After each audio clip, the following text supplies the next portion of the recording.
My ranch has always had one major advantage: space. Hundreds of acres, rolling hills, a private lake, and a handful of fences.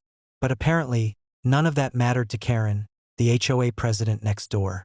One morning, I woke up to find a brand new fence cutting straight across the northern boundary of my property. It was massive, tall, and ugly, blocking not only the road to my cabin, but also the scenic view I'd enjoyed since the day I bought the land. At first, I thought it was a mistake.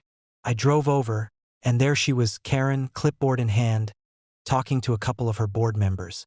"This fence marks the limit of our HOA property," she said with that smug little smirk of hers. "You no longer have access beyond this line." I blinked. "Excuse me? You built this on my land. My driveway runs right through there. Those hills, that lake, my property. This isn't your land. Step back." Karen laughed. "Not anymore. We've voted on this. You're trespassing every time you cross here." It was infuriating.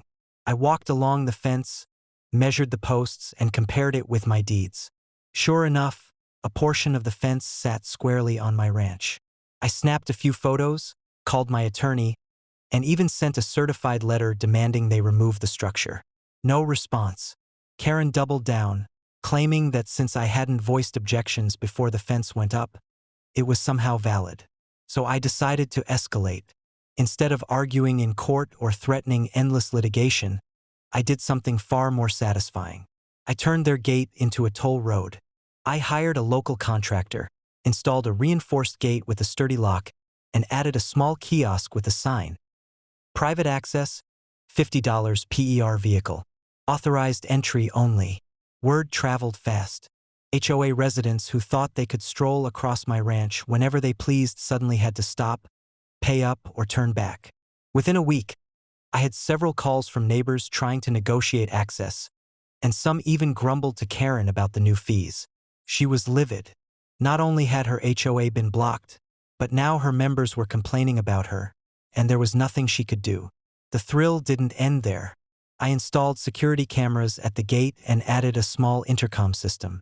Every time someone tried to sneak through without paying, I got a live notification. It was almost like playing chess. Karen and her board tried every trick, every excuse, but I always stayed one step ahead. The HOA eventually tried to take me to court, arguing that turning the gate into a toll road was illegal. My lawyer laughed. "Sir," he said, "you own the land. You have every right to control access. The only thing illegal here is that fence they built on your property." Court proceedings dragged on for months, but the ruling was crystal clear. The fence was unauthorized.